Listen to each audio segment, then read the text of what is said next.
छोटी सी गलती, एक छोटा सा फ्लॉ यूनिवर्स के सबसे बड़े राज खोल सकता है। आज हम एक ऐसी ही साइंटिफिक डिटेक्टिव कहानी की बात करेंगे। एक ऐसी कहानी जिसने हमारी दुनिया को हमेशा के लिए बदल दिया। तो सवाल यही है कि फिजिक्स की एक मामूली सी चूक ने लाइट की यानी रोशनी की असली पहचान कैसे दुनिया के सामने ला दी। चलिए इस पहेली को सुलझाते हैं। हम देखेंगे कि कैसे एक मजबूत से दिखने वाले नियम में एक छोटी सी दरार पड़ी और उससे एक ऐसी खोज हुई जिसके बिना सच कहूं तो आज की दुनिया सोची भी नहीं जा सकती। तो चलिए चलते हैं 19वीं सदी में। वो एक ऐसा दौर था जब साइंटिस्ट को लग रहा था कि भाई हमने इलेक्ट्रिसिटी और मैग्नेटिज्म के नियम तो लगभग समझ ही लिए हैं, लेकिन उन्हें इस बात का जरा भी अंदाजा नहीं था कि उनके इन्हीं नियमों में एक बहुत बड़ी पहेली, एक मिस्ट्री छिपी हुई थी। तो एकदम बेसिक से शुरू करते हैं। उस समय एक बहुत ही फंडामेंटल नियम था, एम्पियर का नियम। और ये कहता क्या था? बड़ा सिंपल था। जहां भी बिजली का करंट बहेगा उसके चारों ओर एक मैग्नेटिक फील्ड, एक चुंबकीय क्षेत्र बन जाएगा। सीधा साधा नियम, और ये हर बार काम करता था। खैर, या कम से कम ऐसा लगता तो था। और यहीं से कहानी में एक मजेदार मोड़ आता है। देखिए, जब साइंटिस्ट ने एम्पियर के नियम को एक चार्ज होते हुए कैपेसिटर पे लगाया, कैपेसिटर मतलब एक तरह की छोटी बैटरी जो चार्ज स्टोर करती है, तो सब कंफ्यूज हो गए। प्रॉब्लम क्या थी? तार में तो करंट था और वहां मैग्नेटिक फील्ड भी था, बिल्कुल नियम के हिसाब से। लेकिन कैपेसिटर की दो प्लेटों के बीच जो खाली जगह थी, जहां कोई करंट नहीं बह रहा था, वहां भी एक मैग्नेटिक फील्ड मौजूद थी। ये कैसे हो सकता है? मैथ्स के हिसाब से तो ये इम्पॉसिबल था। ये एक बड़ा बड़ा पैराडॉक्स था। और फिर एंट्री होती है हमारी कहानी के हीरो की, जेम्स क्लर्क मैक्सवेल। एक ऐसा जीनियस जिसने इस पहेली को इतने शानदार तरीके से सुलझाया जिसकी किसी ने भी कल्पना तक नहीं की थी। मैक्सवेल यकीनन 19वीं सदी के सबसे ब्रिलियंट माइंड्स में से एक थे। उन्होंने इलेक्ट्रिसिटी और मैग्नेटिज्म के जितने भी बिखरे हुए नियम थे ना, उन सबको एक साथ लिया और उन्हें जोड़कर एक बेहद सिंपल और खूबसूरत थ्योरी बना दी। तो इस पहेली को सुलझाने के लिए मैक्सवेल एक बिल्कुल ही रेवोल्यूशनरी आइडिया लेकर आए।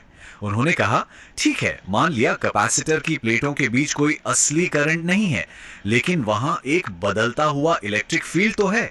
और यही बदलता हुआ इलेक्ट्रिक फील्ड एक तरह के अदृश्य करंट या घोस्ट करंट की तरह काम करता है। उन्होंने इसे नाम दिया डिस्प्लेसमेंट करंट। और यही वो पजल का खोया हुआ टुकड़ा था जिसने एम्पियर के नियम को एकदम परफेक्ट बना दिया। और यहीं पर मैक्सवेल का असली जीनियस सामने आता है। उन्होंने नेचर में एक गजब की सिमेट्री, एक खूबसूरत तालमेल देखा। देखिए, हमें ये तो पहले से पता था कि अगर मैग्नेटिक फील्ड बदलेगा तो वो एक इलेक्ट्रिक फील्ड पैदा करेगा। मैक्सवेल ने सोचा, अगर ऐसा है तो इसका उल्टा क्यों सच नहीं हो सकता? और उन्होंने बताया कि बिल्कुल हो सकता है। एक बदलता हुआ इलेक्ट्रिक फील्ड भी एक मैग्नेटिक फील्ड बनाता है। ये दोनों एक दूसरे को जन्म देते हैं, हमेशा के लिए, एक अनधीन कॉस्मिक डांस की तरह। अब मैक्सवेल को शायद लगा होगा कि चलो मैथ्स की एक प्रॉब्लम सॉल्व हो गई, लेकिन उन्हें अंदाजा नहीं था कि उनके नए सुधारे हुए इक्वेशंस ने एक ऐसी अविश्वसनीय भविष्यवाणी कर दी थी जिसने साइंस की दुनिया में लिटरली तहलका मचा दिया। ये सिर्फ एक छोटा मोटा सुधार नहीं था, ये एक क्रांति थी। उनके इक्वेशंस एक ऐसे राज से पर्दा उठा रहे थे जिसके बारे में किसी ने कभी सोचा तक नहीं था। और वो भविष्यवाणी थी प्योर एनर्जी से बनी सेल्फ सस्टेनिंग वेव्स का अस्तित्व। मतलब ऊर्जा की ऐसी लहरें जो बिना किसी सहारे के खाली स्पेस में भी ट्रैवल कर सकती थी। तो ये होता कैसे है? सोचिए कि आप एक चार्ज को तेजी से हिलाते हैं। इससे क्या होगा? एक बदलता हुआ इलेक्ट्रिक फील्ड बनेगा। अब मैक्सवेल के नियम के हिसाब से ये बदलता हुआ इलेक्ट्रिक फील्ड अपने चारों ओर एक बदलता हुआ मैग्नेटिक फील्ड बनाएगा, और फिर वो बदलता हुआ मैग्नेटिक फील्ड एक नया इलेक्ट्रिक फील्ड बनाएगा। और ये सिलसिला बस चलता ही जाता है, एक दूसरे को बनाते हुए एक लहर की तरह जो स्पेस में फैलती चली जाती है। और यहीं पर यह कहानी एक मामूली सी मैथमेटिकल करेक्शन से बढ़कर एक चमत्कार बन जाती है। बात यह थी कि मैक्सवेल के इक्वेशंस ने सिर्फ इन वेव्स के होने की ही भविष्यवाणी नहीं की, बल्कि यह भी बताया कि वो कितनी तेजी से चलेंगी। तो जाहिर है सबसे बड़ा सवाल यही था, आखिर ये अदृश्य लहरें कितनी तेज थी? जब मैक्सवेल ने कैलकुलेशन पूरी की तो जो नंबर सामने आया वो हैरान कर देने वाला था। करीब करीब 3 लाख किलोमीटर एक सेकंड में। ये एक अविश्वसनीय स्पीड थी। और ये साइंस की हिस्ट्री का वो यूरेका मोमेंट था। उस दौर के साइंटिस्ट ने इस नंबर को तुरंत पहचान लिया। ये कोई अनजान स्पीड नहीं थी, ये तो रोशनी की रफ्तार थी, द स्पीड ऑफ लाइट। तो नतीजा क्या निकला? सबसे बड़ी, सबसे हैरान करने वाली खोज ये थी कि लाइट यानी रोशनी खुद एक इलेक्ट्रोमैग्नेटिक वेव है। बस एक पल में मैक्सवेल ने इलेक्ट्रिसिटी, मैग्नेटिज्म और लाइट, इन तीनों को एक ही खूबसूरत थ्योरी में पिरो दिया। हाँ, लेकिन देखिए, थ्योरी बनाना एक बात है और उसे सच साबित करना बिल्कुल दूसरी।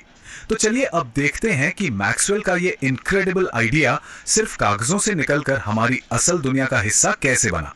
तो मैक्सवेल की भविष्यवाणी के कई साल बाद 1887 में हेनरिक हर्ट्ज ने अपनी लैब में इन अदृश्य तरंगों को बनाने और फिर उन्हें डिटेक्ट करने में कामयाबी हासिल कर ली। इसके बाद जगदीश चंद्र बोस और गुग्लिमो मार्कोनी जैसे कई साइंटिस्ट ने इस टेक्नोलॉजी को और आगे बढ़ाया और इसी से जन्म हुआ रेडियो का, हमारी मॉडर्न कम्युनिकेशन क्रांति की असली नींव। ये हैं हेनरिक हर्ट्ज, वो साइंटिस्ट जिन्होंने मैक्सवेल की थ्योरी को असलियत में बदल दिया। उन्होंने ही पहली बार इन इनविजिबल वेव्स को बनाया और पकड़ा और हमेशा के लिए साबित कर दिया कि हाँ, ये सच में मौजूद हैं। और इसका असर, असर तो हम सब आज अपनी जिंदगी में देख रहे हैं। 19वीं सदी की वो एक खोज आज हमारी जिंदगी का बेसिस है।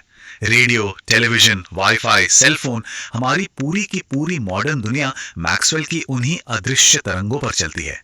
तो एक छोटी सी मैथमेटिकल पहेली को सुलझाने से लेकर पूरी दुनिया को जोड़ने तक ये कहानी हमें दिखाती है कि सिर्फ जानने की इच्छा यानी क्यूरियोसिटी हमें कहां तक ले जा सकती है।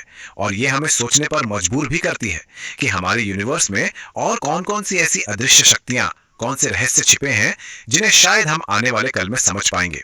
इस सफर में साथ आने के लिए शुक्रिया।